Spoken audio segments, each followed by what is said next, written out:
Jamais sans la grâce, une dévotion matinale qui vous connecte à la pensée de Dieu et vous donne la provision du ciel au quotidien.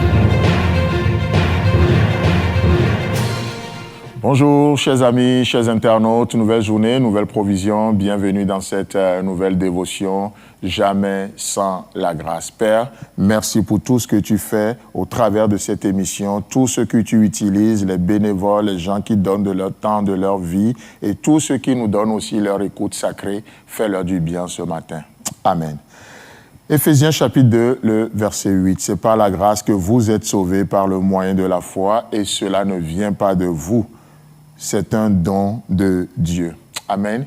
Vous savez, nous disons une chose et que je réitère encore ce matin, cette grâce ou la grâce de Dieu n'est rien d'autre que l'expression de l'amour de Dieu. Si vous aimez quelqu'un, vous lui faites grâce, n'est-ce pas? Si vous aimez Dieu, et c'est pour ça que parce que Dieu nous aime, la Bible dit Dieu a tant aimé le monde. Qu'est-ce qu'il fait? Il nous a donné quelque chose que nous ne méritons pas. Il nous a fait un don de grâce. Il nous a donné Jésus-Christ. Et vous savez, la Bible est remplie d'histoires de grâce.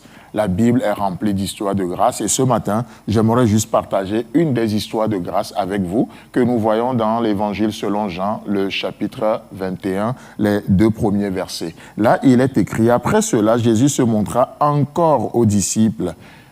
Déjà, j'aimerais attirer votre attention sur ce petit mot, encore. Ça veut dire quoi? Ça veut dire que Dieu ne se lasse point de nous faire du bien. Ce Dieu ne se lasse point d'intervenir dans l'histoire de l'humanité. Dieu ne se lasse point de faire ce qu'il a fait. Il n'abandonne pas. Il n'abandonne pas. N'est-ce pas ce qu'il a déclaré? Je ne me tairai point par amour pour Sion. Dieu ne se tait point. Il ne se tait point. Et vous savez quoi? À la place de Sion, tu peux mettre ton nom. Oh, moi, je mets mon nom ce matin. Par amour pour moi, Arnaud, mon Dieu ne se taira jamais. C'est pour ça qu'il arrive dans ma vie. Il parle tantôt d'une manière, tantôt d'une autre. Il intervient même si parfois ça vaut la peine. Alors, il peut même attirer au désert. Le but n'est pas d'en finir avec nous, mais le but, c'est pour nous créer une condition favorable à l'écoute, pour qu'on puisse être à l'écoute. Vous savez pourquoi? Parce que parfois on est tellement entouré, ou on s'entoure de tellement de choses qu'on a de la peine à l'écouter. Alors, Dieu, dans son amour, est capable aussi de nous attirer avec un cordage d'amour, mais dans le désert. Et quel est le but? Quel est l'objectif? C'est de parler à notre cœur. C'est de se faire entendre. Peut-être quelqu'un m'écoute ce matin, oui, tu es en train de traverser un désert. Alors laisse-moi te dire que c'est un désert d'amour. C'est un désert d'amour. Tu me diras, oui, mais c'était de ma faute. Ce n'est pas grave. Dieu est capable de transformer ce désert. Il est capable de transformer la vallée de Bacar en un lieu de joie. Et quand on parle de vallée de Bacar, c'est un endroit où toute une famille a été lapidée. C'est un endroit de pleurs, de gémissements, de désespoir. Mais Dieu est capable de transformer dans son amour la vallée de Bacar en un lieu de joie.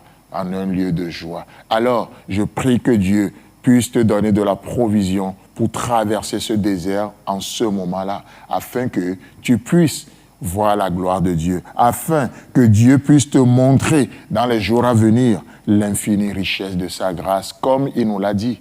N'est-ce pas beau ça? Ce Dieu qui veut nous faire des révélations, même dans nos moments difficiles. Il l'a fait avec Job, n'est-ce pas? Alors que Job traversait un moment très terrible dans sa vie, qu'est-ce que Dieu va faire? Et Job se plaignait, il ne comprenait rien. Il est comme nous, hein? Il est de la même nature que nous. Alors, qu'est-ce que la Bible nous dit dans Job chapitre 39, les 2 premiers versets, la Bible nous dit « Et Dieu répond à Job du milieu de la tempête. » Et qu'est-ce que Dieu lui dit? « Je t'interrogerai et si tu as de l'intelligence, tu me répondras. » Waouh! Ça veut dire quoi? Si Dieu interroge Job du milieu de la tempête, ça veut dire quoi? Ça veut dire que la situation que Dieu a créée, cette situation de tempête, Dieu lui-même était dedans aussi. Il était dedans, sinon il ne peut pas lui parler du milieu de la tempête. N'est-ce pas ce qu'il nous a dit? Lorsque tu traverses le fleuve, je serai dedans avec toi.